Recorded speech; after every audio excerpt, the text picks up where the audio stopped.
집필을 한다거나 하는 것도 아니고 예. 바람의 파이트하고 객주를 본다라는 건 이건 정말로 어찌 보면 통속 소설인데 예. 이걸로 그냥 시간 때운다는 거 아닙니까? 그러면서 말로는 무슨 뭐 역경을 딛고 뭐 성공하는 거를 한다고 미화는 하지만 그것도 좀 어느 정도 수준 있는 얘기를 해야지. 이게 소설이 수준이 낮다는 얘기가 아니라 예. 보이고 있는 행동 자체가 지금 굉장히 품위 없는 일을 하면서 본인은 굉장히 품위를 지키고 있다고 착각하는 것 같습니다. 바람의 파이터는 출소하면 UFC 도전하고 싶은 걸까? 아니, 바람의 파이터는 정말 의외예요. 그 지금 접경 기록이 제로라는 건 그런 거 하나도 안 한다는 거잖아요. 그런데 운동은 한다고 합니다. 예, 운동을 한 1시간 내지 1시간 반 예. 운동을 한다고 하니까 건강 관리는 하고 있는 서울구치소에서는 거고. 안 살아보셨죠? 네, 전 서대문 서대문에서 서울구치소 만들기 전에 네. 지금 서울구치소는 이렇게 가운데서 전체 원이 나팔 모양의 이렇게 개인 운동 공간들이 있어요. 미결수에. 그래갖고 이제 혼자서 운동하거나 아니면 이제 잡범들은 2-3명 묶어서 같이 하고 주로 이런 공안사범들은 혼자 운동을 합니다. 그 한 30분 정도 시간을 주는. 근데 1시간 내지 1시간 반 하고 있다고 하고요. 그런데 이게 이제 최순실이나 이재용 삼성전자 부회장 같은 경우는 그냥 접경 기록이 100번씩 이렇게 돼요. 그런데 이제 제로라는 건데 이게 이제 스스로 자기를 고립시키고 혼자 있는 거잖아요. 심지어 유영아 변호사하고도 이제 뭐 더 이상 안 하죠. 안 하고 있는 거죠. 그러니까 변호사 사임을 했기 때문에. 예, 그리고 원래 이제 재임 중에도 드라마를 유독 좋아했다는 소문이 바닥에 돌아서 뭐 길라임, 박라임 막 이런 소문까지 있었는데 이게 시간은 이제 뭐 만화를 보거나 대하소설을 읽으면 보내질 것 같습니다. 근데 그 의도는 저는 일관되다고 봅니다. 예. 철저하게 외부하고 고립시키고 은폐시켜서 저는 박근혜식 감옥형 신비주의 플러스 정치재판. 네, 이렇게 보이네요. 예. 뭐 할까? 지금 언론들이 그러잖아요. 다. 뭐 하고 지낼까? 접견이 0이래. 일단 그 신비주의는 1차적으로는 성공한 것으로 보입니다. 예, 알겠습니다. 그런데 최 변호사님, 이렇게 외부하고 딱 차단한 게 이제 지금 최민희 의원이 말씀하셨듯이 신비주의 이런 것도 있지만 어쨌든 지금 재판은 이제 안 하겠다. 네. 당신들 재판은 믿지 못하겠다. 라고 하면서 정치적 선언을 한 거로 봐야 되지 않나요? 그거 자체가 그러니까 정치적 메시지를 부작위에서 계속 전달하고 있는 거잖아요. 나는 예. 정치적 희생양이다. 정치적으로 이 상황을 결국 극복하는 것 외에는 방법이 없다라는 생각도 일부 하는 것 같고요. 그 다음에 본인이 그동안에 정치를 해오면서 또 청와대 생활을 하면서 계속 혼밥을 즐겨 했다는 거 아닙니까? 예. 그리고 예전에 대변인 했었던 그 전효옥 씨 말씀에 의하면 자기를 다른 사람하고 완전히 다른 사람이라고 생각한다는 거잖아요. 그러니까 본인은 일종의 왕 같은 사람이고 나머지 사람들은 그냥 신민들인데 내가 그 신민들 앞에 가가지고 앉아서 재판 받는 것 자체가 굉장히 그건 말이 안 된다라는 생각을 하는 것 같고 그리고 의원님 말씀처럼 그렇게 혼자 있음으로써 그간에 쌓아왔던 정치적인 어떤 그 성과 같은 게 있다고 지금도 믿는 것 같아요. 예. 그러니까 혼자 있으면서 계속 나는 지금 힘들다, 희생당하고 있다라는 메시지를 전달하면 지금도 서울구치소 앞에 가면은 지금도 늘 집회하시는 분들이 있고 그 플랜카드가 많이 걸려 있거든요. 예. 그 아픈 박 대통령을 뭐 즉각 석방하라 이런 얘기들이 많이 붙어 있는데 그걸 계속 소구하는 것 같고요. 그 저는 참 놀랍게 생각했던 것이 그 전에 변호인 접견 외에는 그러니까 유영하 변호사가 만나러 다닐 때에도 박지만 씨나 이런 사람들은 자기 친형제인데 안 만났잖아요. 예. 절대로 안 만난다고 그러고 그때 예전에 제가 듣기로 박지만 씨가 낳은 아들들을 그렇게 이뻐했다고 뭐 그런 얘기도 있었는데 예. 되게 저희 안에 들어가 있으면은 예전에 우리 김근태 선생님도 그러셨지만 부인한테 미안하고 뭐 안타깝고 이런 마음이 늘 얘기하고 이러지만 아이들 생각이 나면 도저히 어떻게 견디기가 어렵더라. 그렇죠. 이런 말씀들을 많이 하시던데 예. 그렇게 진심으로 예뻐했다면 그게 안 보고 싶을까 싶은 생각이 들기도 하고요. 그러니까 이 사람은 하여튼 보통 사람들하고는 다른 사람인 것 같아요, 분명히. 그리고 그 안에서 본다는 책도 그래도 좀 대통령까지 했다는 사람이 무슨 뭐 역사책을 본다거나 자기가 집필을 한다거나 하는 것도 아니고 예. 바람의 파이트하고 객주를 본다라는 건 이건 정말로 어찌 보면 통속 소설인데 예. 이걸로 그냥 시간 때운다는 거 아닙니까? 그러면서 말로는 무슨 뭐 역경을 딛고 뭐 성공하는 거를 한다고 미화는 하지만 그것도 좀 어느 정도 수준 있는 얘기를 해야지. 이게 소설이 수준이 낮다는 얘기가 아니라 예. 보이고 있는 행동 자체가 지금 굉장히 품위 없는 일을 하면서 본인은 굉장히 품위를 지키고 있다고 착각하는 것 같습니다. 바람의 파이터는 출소하면 UFC 도전하고 싶은 걸까? 아니, 바람의 파이터는 정말 의외예요. 그러게요. 아니, 저희도 오래 살고, 한 1년쯤 살면 이제 무슨 책을 읽는지를 갖고 출소하고 난 다음에 20년, 30년 동안 인구의 교도관들 사이에 회자가 되는데, 심지어 제가 지난 2012년 홍성 갔잖아요. 그 홍성에서, 89년, 88년 이때쯤에 김근태 의원이 한 2년을 살고 나가셨어요. 네. 그때 교도관이 제가 들어가니까 이제 고참 교도관이 됐는데 그때 김근태 의원의 행동은 어떠하였으며 그때 무슨 책을 읽었으며 다른 재소자들과의 사이는 어떠했으며 라는 것을 무슨 백과사전 기록하듯이 샅샅이 알고 있어요. 그러니까 설사 소설책을 보거나 드라마를 열심히 보고 싶어도 좀 창피해서라도 일부러 더 어려운 철학책을 보려고 노력하고 드라마를 안 보려고 하고 왜냐하면 다른 사람들 다 우리를 보고 있거든요. 네. 근데 이 내용이요. 예. 이게 이제 그 무림의 고수가 커가는 과정. 그다음에 대상인으로 성장하는 과정이거든요. 예. 그러니까 여전히 박근혜 전 대통령을 지배하는 감성이 소녀 가장인 것이 아닐까 싶어요. 그래서 이것도 하나의 성장통으로 실현기로. 그래서 지나서 이제 또 대통령 재선에 도전하게. 그렇죠. 그러니까 그 대통령에 다시 도전할지는 모르겠습니다만 어쨌든 이 과정을 그런 소녀적 감성으로 실현이나 성장통으로 받아들이면서 바람의 화이터 불끈 이러고 있는 게 아닐까. 이분이 그 전에 정치하기 전에 말입니다. 네. 대중들 앞에 우리가 갑자기 아주 근엄한 다큐멘터리 그 정치로 시작했다가 네. 이제 술집 좌담으로 바뀌어가기 시작했어요. 갑자기 예전에 은둔의 그 큰형의 박근혜에서 정치인으로 변신하기 전에 이렇게 언론에 막 등장하고 할 때 그때 분위기하고 비슷하죠. 수필집을 냈었다는 예. 얘기들이 많이 나왔었잖아요. 그래가지고 무슨 한국 그 수필가협회에 등록된 정식 작가다 뭐 이런 얘기도 나오고 했었었는데 대선 때 예. 그때 그 책 제목 중에 하나가 왜 그 절망은 나를 키우고 시련은 나를 단련시킨다가 뭐 이런 거 있었어요. 정확하게. 그러니까 그 생각하는 것 같아요. 지금 최 의원님 말씀처럼 들어가서. 근데 그때 또 재밌는 게 95년도에 그 책을 냈는데 그 책의 한 대목이 마치 임신을 암시하는 듯한 그런 글이 있었다고 한때 그랬죠. 화제가 됐었잖아요. 그래갖고 예. 정모식이 출생일이 97년이 아니라 95년 아닌가 이제 이런 의혹들을 막 낳게 하는 이상한 일들을 해요. 근데 이제 이런 신비주의적 정치 행위가 완성되려면요. 예. 가끔 또 한번 드러나 줘야 돼요. 그래서 저는 그 시기가 언제일까를 좀 궁금해하고 있어요. 권영철 선임 기자. 네. Y뉴스. 참 오늘 올해 말에서도 박근혜 전 대통령의 파면 결정 말도 나오곤 했는데 오늘 박 전 대통령 얘기를 좀 가지고 오셨다고요? 예, 이제 박근혜 전 대통령, 박근혜 피고인 뭐 이렇게 503 이렇게 부르기도 하는데 예. 재판 관련 뉴스에서는 박근혜 피고인, 박 피고인으로 부르는 게 맞는 것 같습니다. 그래요. 박근혜 피고인에 대한 구속영장이 추가로 발부된 뒤가 한 2달이 더 지났죠. 예. 그렇지만 박 피고인은 10월 16일 법정에서 법치의 이름을 빌린 정치 보복이라고 주장한 뒤 구치소에서 나오지 않고 있습니다. 그렇죠. 박 피고인은 재판 불출석 이유를 건강상 이유라고 주장하고 있지만 실제로 건강 상태는 구속될 당시와 별 차이가 없는 것으로 전해지고 있습니다. 그래서 박근혜 피고인 재판 거부 정말 건강상 이유 때문일까?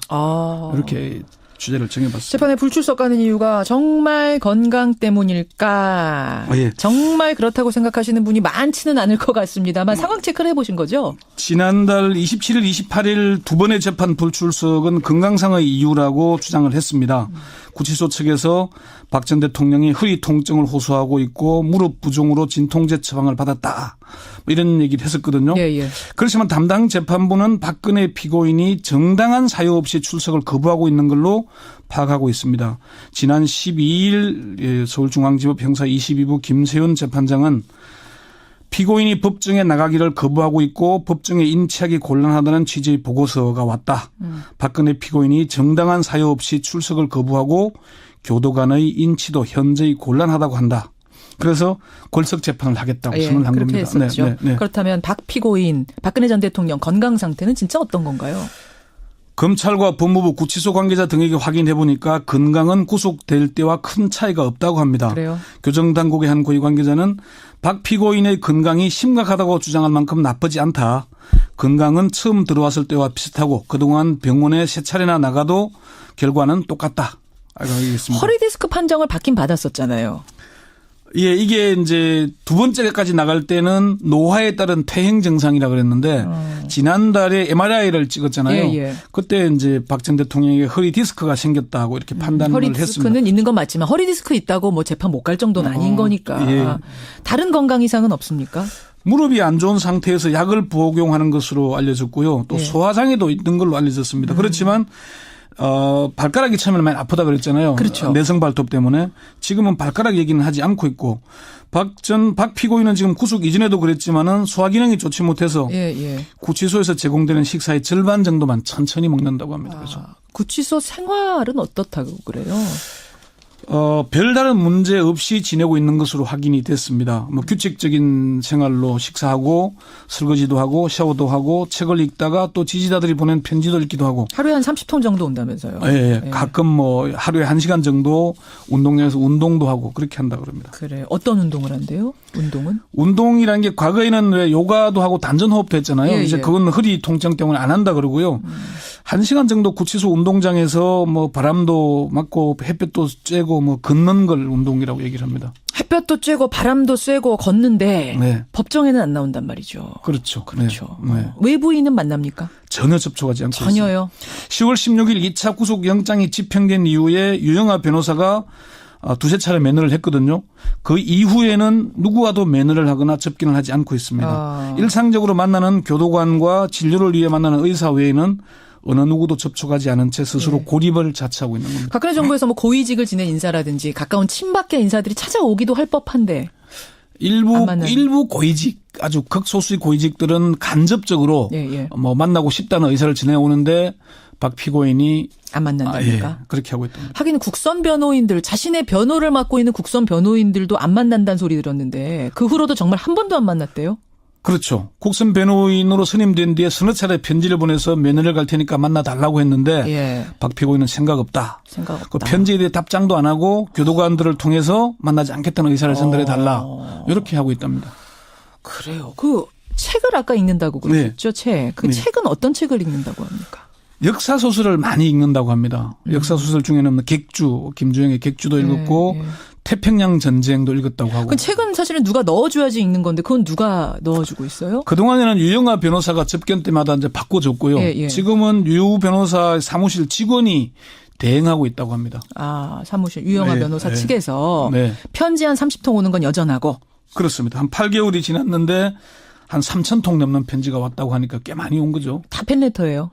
지지자들의 뭐 격려 지지자들이 뭐 그렇다고 하는데 답장은 단 한 통도 하지 않고 한 있답니다. 통도 하지 않고 특혜를 받고 있다는 주장도 끊임없이 나왔었는데 이 부분은 좀 체크해 보셨습니까?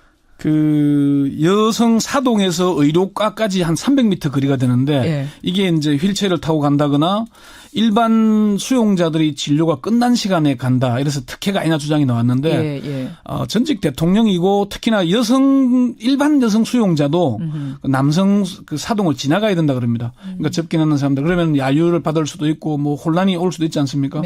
특별 관리하는 차원에서 하는 것이 그게 뭐 도를 지나쳤다고 보기는 좀 그런 것 같고요. 이게 뭐 구치소장이 뭐 면회를 정기적으로 한다거나 이럴 때는 좀 논란이 있을 수 있는데 뭐 특혜라고 하기 정도까지는 뭐 아니다. 특별 관리 차원이 아니겠나라고 볼 수 있습니다. 뭐 이렇게 시시콜콜 구치소 생활에 대해서 알려주십니까라고 생각하실지 모르겠습니다만 우리가 이것을 통해서 지금 얘기하고자 하는 건 뭐냐면 법정에 나올 가능성은 그럼 없는 건가? 뭐 건강 상황이라든지 그 안에서의 활동들을 볼 때 어떻게 보세요? 전혀 없다고 봐야 할 것 같습니다. 없습니까? 이미 박 피고인이 지난 10월 16일 날 재판부에 대한 강한 불신을 드러냈지 않습니까? 정치적 외풍과 여론의 압력에도 오직 헌법과 양심에 따른 재판할 것이라는 재판부에 대한 믿음은 의미가 없다는 결론에 이르렀다. 법치의 이름을 빌린 정치보복은 저에게서 마침표가 찍어졌으면 한다. 이 얘기는 자신의 불법 행위에 대한 사법적 절차를 정치보복으로 몰았잖아요. 그렇죠. 재판부를 믿지 못하겠다고 주장한 것이니까 그 이후에는 누구도 만나지 않고 있고 계속 안 나올 걸로 보입니다. 결국 이 말은 뭐냐면은 어떤 판결이 내려지든 이것은 믿을 수 없는 사람들이 내린 믿을 수 없는 판결. 나는 받아들일 수 없다는 얘기를 지금 하는 거죠. 온몸으로 보여주는 거죠. 그렇죠. 사실 정치 보복이 되려면은요.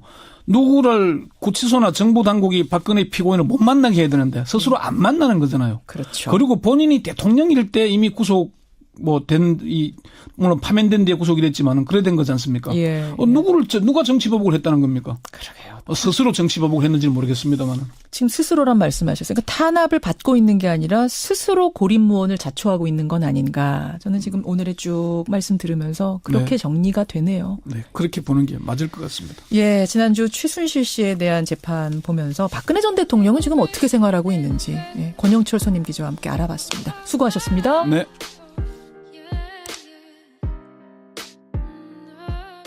집필을 한다거나 하는 것도 아니고 예. 바람에 파이트하고 객주를 본다라는 건 이건 정말로 어찌 보면 통속 소설인데 예. 이걸로 그냥 시간 때운다는 거 아닙니까? 그러면서 말로는 무슨 뭐 역경을 딛고 뭐 성공하는 거를 한다고 미화는 하지만 그것도 좀 어느 정도 수준 있는 얘기를 해야지. 이게 소설이 수준이 낮다는 얘기가 아니라 예. 보이고 있는 행동 자체가 지금 굉장히 품위 없는 일을 하면서 본인은 굉장히 품위를 지키고 있다고 착각하는 것 같습니다. 바람의 파이터는 출소하면 UFC 도전하고 싶은 걸까? 아니, 바람의 파이터는 정말 의외예요. 그 지금 접경 기록이 제로라는 건 그런 거 하나도 안 한다는 거잖아요. 그런데 운동은 한다고 합니다. 예, 운동을 한 1시간 내지 1시간 반 예. 운동을 한다고 하니까 건강 관리는 하고 있는 서울구치소에서는 거고. 안 살아보셨죠? 네, 저는 서대문 서대문에서 서울구치소 만들기 전에. 네. 지금 서울구치소는 이렇게 가운데서 전체 원이 나팔 모양의 이렇게 개인 운동 공간들이 있어요. 밀결수에. 그래갖고 이제 혼자서 운동하거나 아니면 이제 잡범들은 두세 명 묶어서 같이 하고 주로 이런 공안사범들은 혼자 운동을 합니다. 그 한 30분 정도 시간을 주는. 근데 1시간 내지 1시간 반 하고 있다고 하고요. 그런데 이게 이제 최순실이나 이재용 삼성전자 부회장 같은 경우는 그냥 접경 기록이 100번씩 이렇게 돼요. 그런데 이제 제로라는 건데 이게 이제 스스로 자기를 고립시키고 혼자 있는 거잖아요. 심지어 유영아 변호사하고도 이제 뭐 더 이상 안 하죠. 안 하고 있는 거죠. 그러니까 변호사 사임을 했기 때문에. 예, 그리고 원래 이제 재임 중에도 드라마를 유독 좋아했다는 소문이 바닥에 돌아서 뭐 길라임, 박라임 막 이런 소문까지 있었는데 이게 시간은 이제 뭐 만화를 보거나 대하소설을 읽으면 보내질 것 같습니다. 근데 그 의도는 저는 일관되다고 봅니다. 예. 철저하게 외부하고 고립시키고 은폐시켜서 저는 박근혜식 감옥형 신비주의 플러스 정치재판. 네, 이렇게 보이네요. 예. 뭐 할까? 지금 언론들이 그러잖아요. 다. 뭐 하고 지낼까? 접견이 0이래. 일단 그 신비주의는 1차적으로는 성공한 것으로 보입니다. 예, 알겠습니다. 그런데 최 변호사님, 네. 이렇게 외부하고 딱 차단한 게 이제 지금 최민희 의원이 말씀하셨듯이 신비주의 이런 것도 있지만 어쨌든 지금 재판은 이제 안 하겠다. 네. 당신들 재판은 믿지 못하겠다. 라고 하면서 정치적 선언을 한 거로 봐야 되지 않나요? 그거 자체가 그러니까 정치적 메시지를 부작위에서 계속 전달하고 있는 거잖아요. 나는 예. 정치적 희생양이다. 정치적으로 이 상황을 결국 극복하는 것 외에는 방법이 없다라는 생각도 일부 하는 것 같고요. 그 다음에 본인이 그동안에 정치를 해오면서 또 청와대 생활을 하면서 계속 혼밥을 즐겨 했다는 거 아닙니까? 예. 그리고 예전에 대변인 했었던 그 전효옥 씨 말씀에 의하면 자기를 다른 사람하고 완전히 다른 사람이라고 생각한다는 거잖아요. 그러니까 본인은 일종의 왕 같은 사람이고 나머지 사람들은 그냥 신민들인데 부인한테 미안하고 안타깝고 이런 마음이 늘 얘기하고 이러지만 아이들 생각이 나면 도저히 어떻게 견디기가 어렵더라. 그렇죠. 이런 말씀들을 많이 하시던데 예. 그렇게 진심으로 예뻐했다면 그게 안 보고 싶을까 싶은 생각이 들기도 하고요. 그러니까 이 사람은 하여튼 보통 사람들하고는 다른 사람인 것 같아요, 분명히. 그리고 그 안에서 본다는 책도 그래도 좀 대통령까지 했다는 사람이 무슨 역사책을 본다거나 자기가 집필을 한다거나 하는 것도 아니고 예. 바람에 파이트하고 객주를 본다라는 건 이건 정말로 어찌 보면 통속 소설인데 예. 이걸로 그냥 시간 때운다는 거 아닙니까? 그러면서 말로는 무슨 역경을 딛고 성공하는 거를 한다고 미화는 하지만 그것도 좀 어느 정도 수준 있는 얘기를 해야지. 이게 소설이 수준이 낮다는 얘기가 아니라 예. 보이고 있는 행동 자체가 지금 굉장히 품위 없는 일을 하면서 본인은 굉장히 품위를 지키고 있다고 착각하는 것 같습니다. 바람의 파이터는 출소하면 UFC 도전하고 싶은 걸까? 아니, 바람의 파이터는 정말 의외. 내가 그 신민들 앞에 가가지고 앉아서 재판을 재판 받고. 받는 것 자체가 굉장히 그건 말이 안 된다라는 생각을 하는 것 같고, 그리고 의원님 말씀처럼 그렇게 혼자 있음으로써 그간에 쌓아왔던 정치적인 어떤 그 성과 같은 게 있다고 지금도 믿는 것 같아요. 예. 그러니까 혼자 있으면서 계속 나는 지금 힘들다, 희생당하고 있다라는 메시지를 전달하면, 지금도 서울구치소 앞에 가면은 지금도 늘 집회하시는 분들이 있고 그 플랜카드가 많이 걸려 있거든요. 예. 그 아픈 박 대통령을 뭐 즉각 석방하라 이런 얘기들이 많이 붙어 있는데, 그걸 계속 소구하는 것 같고요. 그 저는 참 놀랍게 생각했던 것이, 그 전에 변호인 접견 외에는, 그러니까 유영하 변호사가 만나러 다닐 때에도 박지만 씨나 이런 사람들은 자기 친형제인데 안 만났잖아요. 안 만났잖아요. 예. 절대로 안 만난다고 그러고, 그때 예전에 제가 듣기로 박지만 씨가 난 아들들을 그렇게 이뻐했다고 뭐 그런 얘기도 있었는데, 예. 되게 저희 안에 들어가 있으면은, 예전에 우리 김근태 선생님도 그러셨지만